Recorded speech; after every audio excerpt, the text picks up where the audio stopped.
Judges 15 is where we're at this morning as we continue the saga of Samson's life. We've been studying this book of Judges, and the thing that we've been learning about with the book of Judges is that the nation of Israel, God's chosen people, the Israelites, they had an on-again, off-again relationship with God. And what God would do to kind of bring His people back to Himself, he'd be like, fine, you guys can go chase after other gods, see if they will rescue you, see if they will deliver you. And eventually what happens is Israel finds that they get in trouble again. And so they cry out to God. And God raises up a military leader to help rescue them. And He calls them judges. And it just so happens that we've been studying about Samson's life. He's probably the most well-known judge that there is. I remember as a kid, man, Samson was my favorite story in the Old Testament, because what kid doesn't want to be, mighty and strong, right? And Mom and Dad reminded me when I was a kid, my favorite cartoon was He-Man. Anybody in here relate to that? Yeah, Masters of the Universe, right? He-Man, and it was this big dude with muscles who would just take on the Skeletor and all of his henchmen. And maybe that's why I kind of was drawn to the story of Samson, because here we have this ordinary guy, or so it seems, but man, he's super duper strong. And anyway, as we introduce Judges chapter 15, I want you to remember with me back to 1994. That's a long time ago. In 1994 is when Disney released The Lion King. And I want to just, for those of you who haven't seen the story of The Lion King, I just want to kind of relive that with you. And I want to ask you to kind of help fill in the blanks for me. The Lion King, if you haven't seen it, is focused on a lion pride. And the leader of this lion pride is Mufasa, right? Mufasa. And he was this mighty leader who was the leader of the lion pride, who just led with such power, and he was so revered and so respected. And Mufasa had an evil brother named Scar, right? You guys remember this? Are you guys tracking? Has nobody seen Lion King? Like, this section over here has seen Lion King, and I feel like nobody else has, all right? Audience participation time, all right? So we have Scar. And Scar was jealous of his brother Mufasa because he wanted to lead the lion pride. He wanted to be in control. And he was jealous of his brother Mufasa. Well, Mufasa, I guess, got married, had a wife, a female lioness, and they had a little cub named Simba. And Simba was to be the heir to Mufasa's kingdom. He was the next in line who was going to be leading the lion pride. But you remember how the movie goes, don't you? Scar was jealous of Mufasa, wanted to get rid of Mufasa, so he created a series of events that ultimately led to Mufasa's death. Saddest scene in Disney history, right? When Simba is reunited with his dead dad. And Scar convinces Simba that it was his fault that his dad died. He tried to heap the guilt on him, tried to heap the shame on him. And as a result, Simba runs away. Fast forward a few years, Simba is now grown up and he's living life apart from the majestic image of his father. Instead of living up to the reputation that he had given to him by his dad, he's off living a life the way that he wants to live. Does this sound like this could relate to the Bible in any way, shape, or form? So, everything is going fine and dandy until Simba is visited by the wise baboon named Rafiki. Rafiki. He visits Simba. And he runs to Simba. Simba's all grown up. He says, guess what? Your father's alive. And Simba's taken back because he hasn't seen Rafiki and doesn't know anything. He's forgotten kind of about his life before. And he's all excited. He's running after Rafiki like, show me where he is, show me where he is. And he brings him to this little body of water. He says, look, he's right there. And confused, Simba looks down in the water and he's like, all I see is myself. And that's when the light bulb goes on for Simba, because Rafiki hits him on the head and says, you are Mufasa's son. Live like it. You see, Simba forgot who he was, lost track of what he was called to be. And Rafiki was bringing him back to the realization of who you were called to be and what you were called to live out. And that relates to Judges chapter 15. Because as we've been studying about Samson, we're seeing that he was called to be the deliverer of Israel, the rescuer of Israel. If you remember back in Judges chapter 13, when his mom was pregnant, God came to his mom and was like, he's going to deliver Israel from the Philistines. But he's got to look different, he's got to be different, he's got to be a Nazirite. And we studied what that meant. Well, so far up to this point in Samson's life, he's doing the exact opposite of what he's been called to do. He's been called to draw the line in the sand, I'll get it out, the line in the sand when it came to the Philistines. He's been called to attack the Philistines, to be enemies with them. And so far up to this point, he's friends with the Philistines. His wife was a Philistine. The 30 people that were part of his wedding party were Philistines. The best man in his wedding was a Philistine. His father-in-law was a Philistine. He's holding hands with the enemy. Kind of hard to defeat the enemy when you kind of are related to the enemy and you kind of look like the enemy, right? And there's so much application from Samson's life to ours because you've been called to be something different. And today's sermon, as we study the life of Samson, as he finally remembers who he is and remembers his calling, the challenge is for you and for me to remember our calling as well. That we've been different. The title of this morning's sermon is From the Cave to the Calling. From the cave to the calling. Let me just kind of give you a recap. I've kind of done that a little bit, but in Judges chapter 14, Samson is married. He's at his wedding celebration. He had 30 Philistine companions assigned to be his friends at his wedding party. And Samson gives them a riddle, remember this, to solve. He's like, out of the eater came something to eat. Out of the strong came something sweet. We studied that last week. He gives them this riddle. He's like, hey, if you can solve this riddle, each a brand new change of clothes. But if you can't, then you each owe me a brand new change of clothes. And Samson, they can't figure out this riddle, so basically they pressure Samson's wife, you better tell him to give us the answer. So Samson's wife convinces him to tell her the answer, and he does. And so she immediately goes and tells the 30 men the answer, and so he loses the bet. And he has to go on this rampage, kill 30 men, steal their clothes, and give it to these 30 wedding companions. And as a result, he gets ticked off, and he leaves, and he goes and lives with his mom and his dad, and he leaves his wife. And his bride is basically given to the best man at his wedding. Well, Samson comes back during the harvest wheat, and he brings back a young goat, kind of as a peace offering, I guess. Kind of as an I'm sorry, I messed up. I guess flowers weren't going to cut it back then. So Samson discovers that his wife has married someone else, and his father-in-law goes to try to appease Samson. He's like, well, she really wasn't that pretty to begin with. I've got another daughter. Take her instead. She's so much better. And that begins to set a fire in Samson, and he goes on a vengeance rampage. And the Philistines are who he has in mind to get his revenge. So Samson has a plan. Samson captures 300 foxes. He ties them together, and he ties them with a torch in between their tails. He lights the torch, and then he sets them off into the Philistine crops to burn them. By the way, you got to love the 80s. This is I remember, this was a picture from a lesson book from the 1980s about Samson's life. I'm like, he looks like a crazed, killer here. He's holding foxes with them on fire, just like, that's great. But all that to say this, the Philistines' wheat crops and vineyards all get torched. And the Philistines are pretty upset, as you can imagine. They come and they're like, who did this? Who's responsible? And the Israelites are like, oh, well, look, it was Samson, the son-in-law of the Timnite, because he took his wife and gave her to his companion. So the Philistines came up and burned her and her father with fire.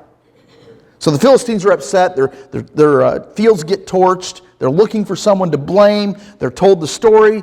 They go to Samson's father-in-law and daughter and kill them with fire. And here's Samson's response now to what has happened, verses 7 and 8. Samson said, "Since you all act like this, I will surely take my vengeance on you. But after that, we'll be done. After I take my vengeance on you, we can call a truce. And we can all get along and be happy." Verse 8. "He struck them down ruthlessly with a great slaughter, and he went down and he lived in the cleft of the rock at Edom." That's the part I want you to pay attention to. And that's where our story starts here this morning, is in the cave. It's while Samson is in the cave that he's kind of like backed up and he has this moment of hesitation.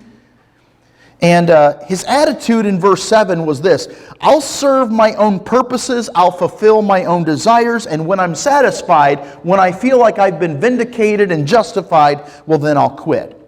When I've had my revenge upon the Philistines for killing my wife that I wasn't with anyway, well then I'll move on with life."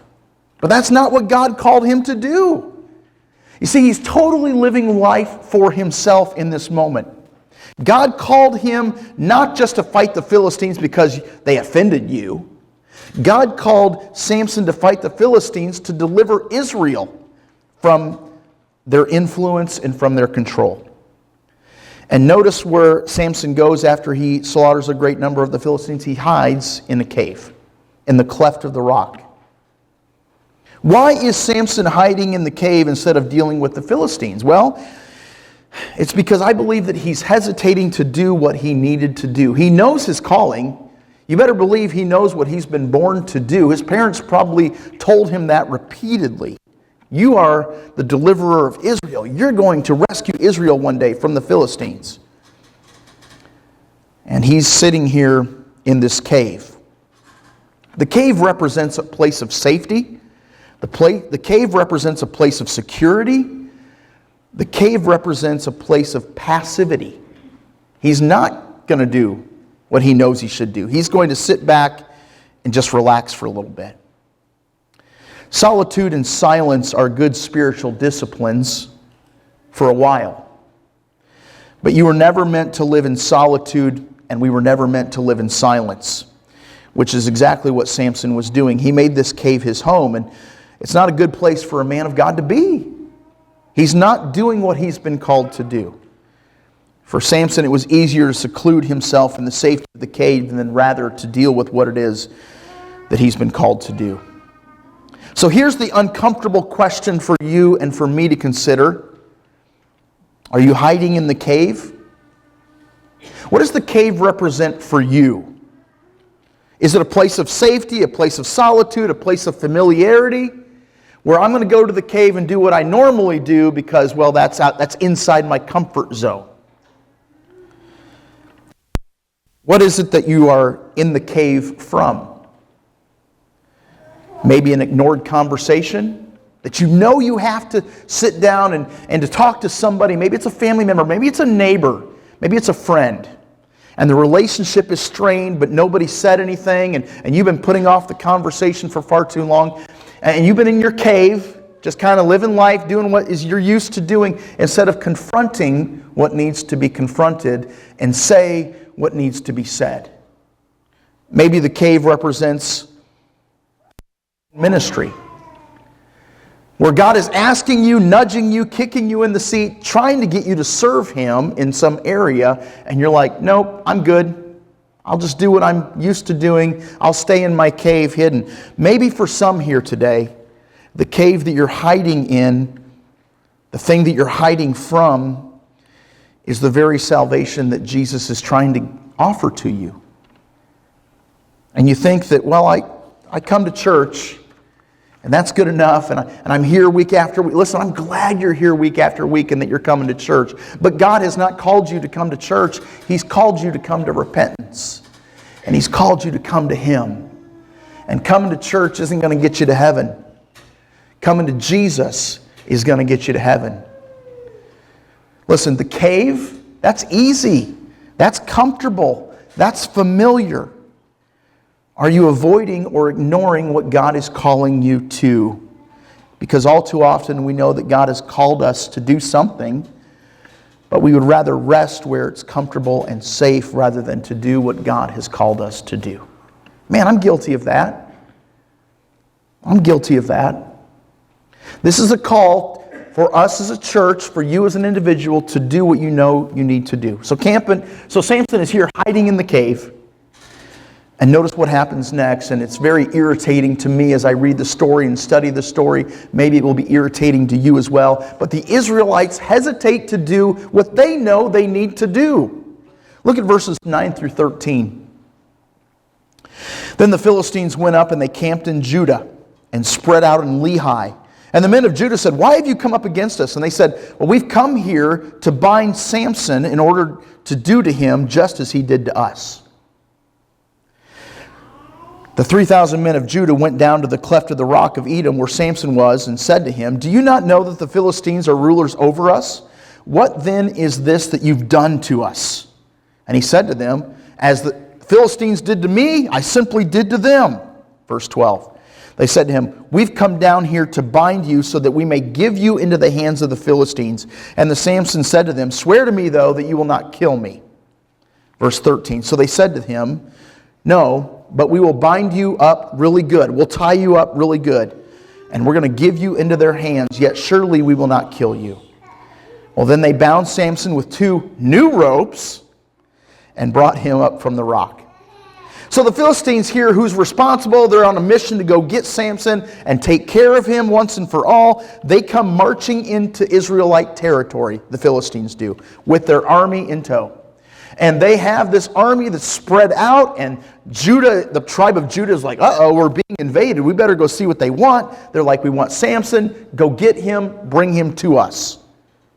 And so they're like, okay. The Israelites devise a plan to go get Samson. Here's my problem with the Israelites. Here's my problem with these verses. My problem is, how many Israelites were there that came and gathered together to come get Samson? How many? 3,000.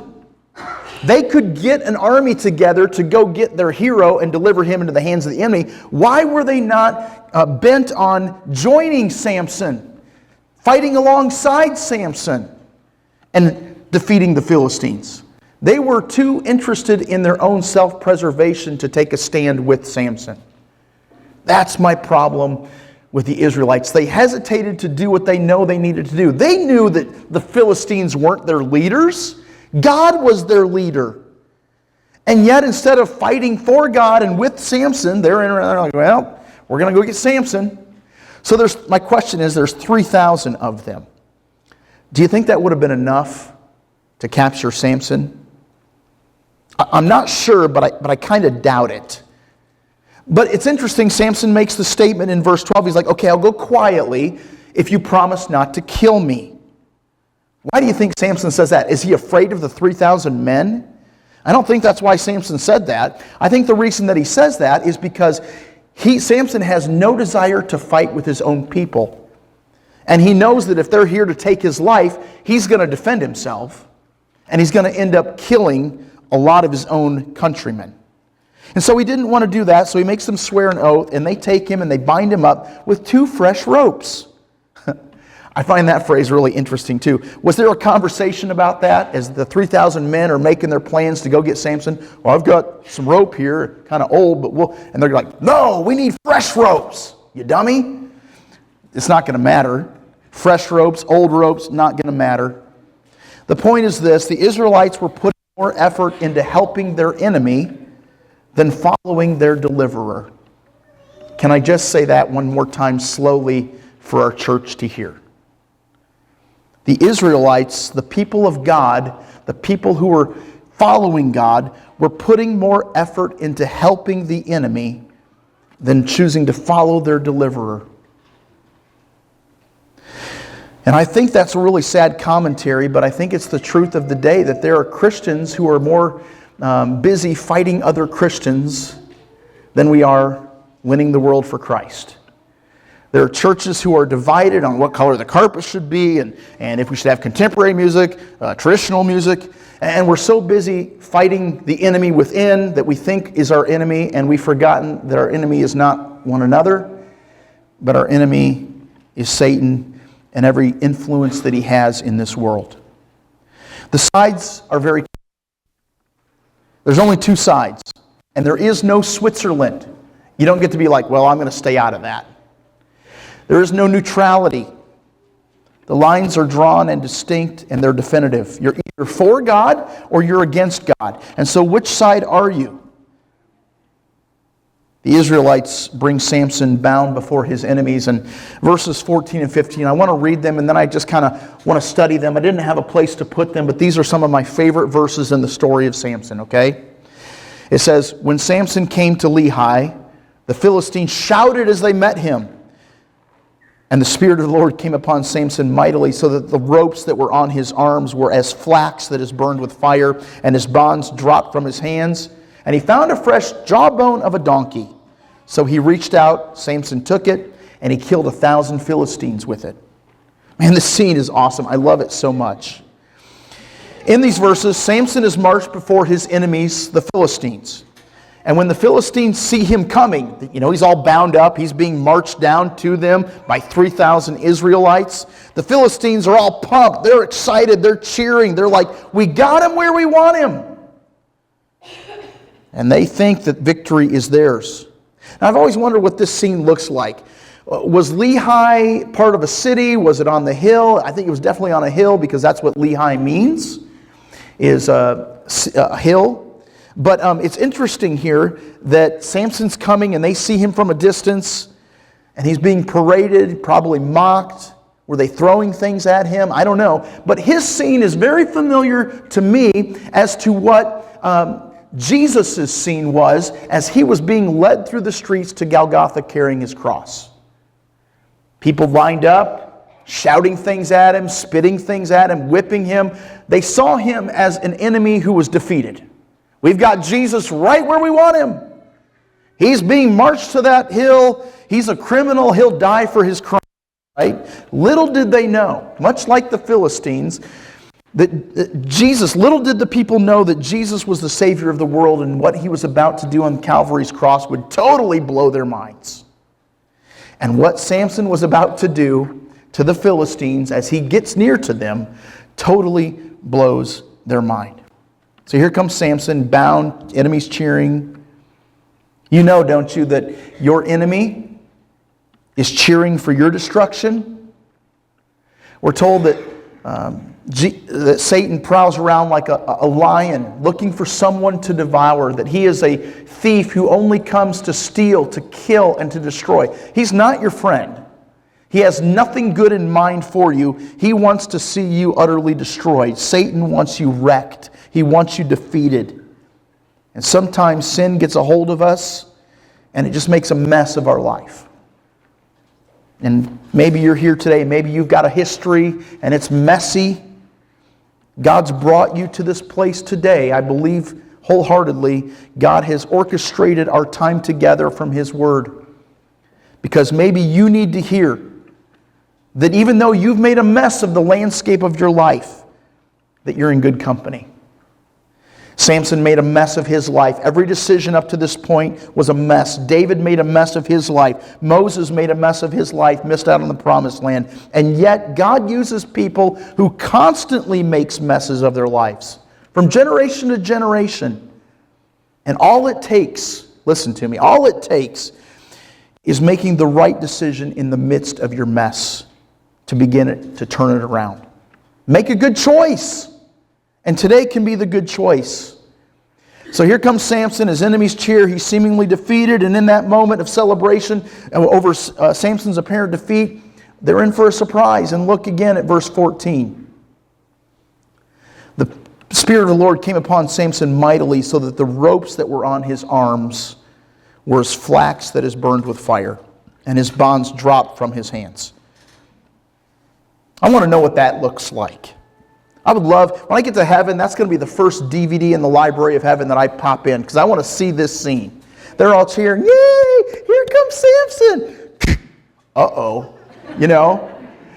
Did he wink at him? Like, what's up? I want to see this. I want to see this scene unfolds. And Scripture says that these ropes that were used to bind him were like flax that was burned with fire. Let's put it in modern language, can we? The bonds that were used to tie him were like thread to a flame. Light the flame, boom, got two pieces torn apart. Now this happened not because Samson ate his Wheaties. This happened, or the text says, because the Spirit of the Lord came upon Samson mightily. This was never about Samson flexing his own strength. It's about the power of the Spirit of God engaging him in his purpose. Did you ever notice that when Samson was pointed in the right direction, doing what he was born to do, that's when God's Holy Spirit came upon him so he could accomplish what it was he was born to do. And so whatever it is that you're engaging in, that you find yourself doing, it's only going to be successful if you do it for the glory of God. Samson was born to deliver Israel from her captors. And the Spirit of God came upon him mightily, and those ropes fell to the ground. And I bet that shut those people up pretty quick. And these Philistines, the amazing thing is these Philistines were asking for it. They went and brought Samson to them. And I said I love these verses so much because they're so relatable. What a wreck Samson has been up to this point. From the time he was born, God had called him. God wanted to use him. He wanted to separate Samson for a purpose, just like he does for you and for me. But Samson did everything wrong up to this point. And in this moment, as Samson is being brought into Lehi bound, the Spirit of God melts these bonds from his hands. And what that says to me is this, and I hope maybe you can relate. Even when, after everything that Samson did that was wrong, God was still with Samson. And sometimes I need to know that the Lord is still with me.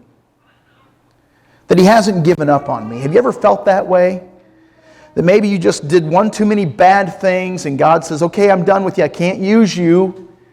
I got to look to use something. You ever feel that way? And sometimes it's just nice to know, to be re-encouraged that God's like, I'm still with you. I still love you. I still have a purpose for you. I haven't given up on you. There are seasons in my life of failure and discouragement and misery and inadequacy where I look around and I still see God working in my life. And that's the amazing and unbelievable thing to me. Maybe you're here today, you've messed up your family, you messed up your testimony, you messed up with your friends. Even still, God is with you and He wants to use you. That's the power of God. And so the question that I have for you is this. Did Samson, begin to realize when those bonds broke that, wow, God is still with me and He wants to use me? You wanted me? Well, here I am, God. And verse 15 tells us what he does next. He picks up the jawbone, which is this tool of improbability. Verse 15 says, he found a jawbone of a donkey. He reaches out and he took it and he killed 1,000 men with it. Now, I don't have too much experience when it comes to donkey jawbones, but I've seen the front teeth of the donkeys. I'm thinking that'd be a pretty good weapon, right? Well, here's what a jawbone looks like. And can we all just agree that this jawbone that Samson picks up off the ground, it's kind of a weird weapon. Can we agree on that? This immediately made me think of my time back in Bible college. My roommate, I mentioned him before, Paul Shriver.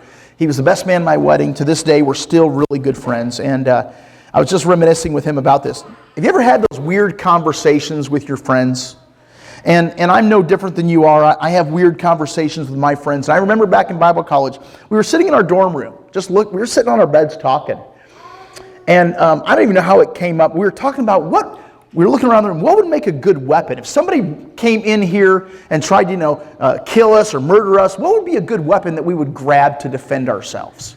You ever think about that? And of course, baseball bat, golf club, those would be great weapons. We didn't have those in our dorm room. Paul Shriver said, you know what I would grab? And it was the most weird, bizarre weapon. He said, I'd grab the surge protector. You know the surge protector with the cord, you plug in everything to it? He said, I'd grab that thing by the end of the cord and swing it around and start whacking people. And you know what? Pretty good weapon. I don't know if it would kill 1,000 men or not, but I wouldn't think that a jawbone would kill 1,000 men. And guess what? It wouldn't normally, unless God is involved. A jawbone is not a soldier's weapon. It's not even made of metal. But when God's Spirit empowers it, when God uses it, it becomes a tool of deliverance. And so God empowers Samson with this unlikely tool, this unlikely weapon. And it highlights that the victory did not come from Samson's strength or his strategy or his advanced weaponry.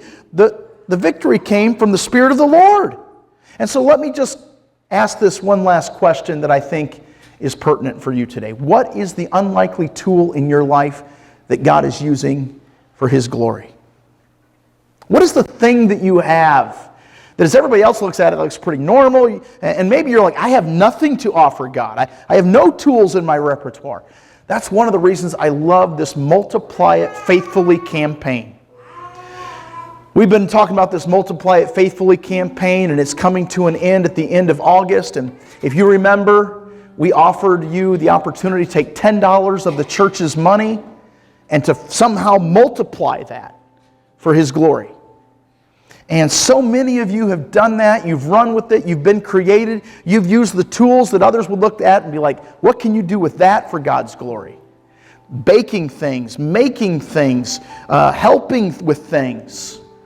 You've used those things. You've multiplied it for God's glory. And He's using it for His glory. I think about the people in this church that are so willing to serve by using your talents. A hammer in my hand would only be destructive. I whack something with it, I can break things with a hammer. So many of you use that hammer and you can build things that are beautiful, that will last. Some of you have great writing skills. You write notes of encouragement, notes of love, Sunday school lessons. Samson's jawbone reminds us that God can take the most ordinary thing and the most ordinary person in ordinary ways if they would be just willing.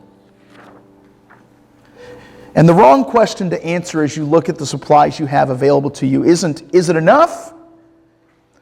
The right question is, will I give it to God? That's the right question. And so many of you have done that with Multiply It Faithfully, but I want to encourage you to look at your life and figure out how it is God wants to use whatever He's entrusted to you. Real quick, we're going to close out in our verses 17 through 20. And I want you to see a transformation happen in Samson's life. When Samson, oh, by the way, in the verses preceding this, he's celebrating. He's like, I've killed 1,000 people with a jawbone of a donkey.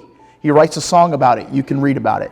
But in verse 17, it says, when Samson finished speaking, he threw the jawbone from his hand, and he named the place Ramoth-Lehi. Then he became very thirsty, and he called out to the Lord and said, You have given me this great victory by the hand of your servant, and now shall I die of thirst and fall into the hands of my enemies? But God split the hollow place that is in Lehi so that water came out of it, and when he drank it, his strength returned, and he revived. Therefore he named it En Hakor, which is in Lehi to this day. So he judged Israel 20 years in the days of the Philistines. I love this transformation in Samson. He's exhausted. He's thirsty. He cries out to God. He's not boasting. He's not arrogant. He's admitting his need. And God splits a hollow place open and brings water to him to refresh him. Reminder that even the strongest servants need the sustaining power of God. You can't do it in your own strength. You need God. Samson sought the Lord, and the Lord saved him, and the Lord renewed him. And that's a good lesson to learn. And quite honestly, I could have simply preached that message today, and that would be enough. That God calls us when we cry out to Him, and He renews us, and He saves us. Well, Samson finally steps into his calling that was declared over him by God Himself. And as we wrap up our time together, I have one question, 3 answers. The question is, where are you today? Are you in the cave? Hesitant to step out and do what God's called you to do? Are you holding a jawbone in your hand? You're like, I don't know how I'm going to use this thing. I don't know what I have possibly to offer to God. Is it enough? Or are you on the hill? Maybe you've come through something. You're like, man, that was awesome. I did it. I succeeded. Are you tempted to think that the victory was yours? This morning, that's the decision I placed before you in your lap this morning. And if you've got a decision, we're going to offer a time decision here in just a second. I want to ask if you would please stand with me. I'm going to pray, and then the praise band will lead us in our final song of decision today.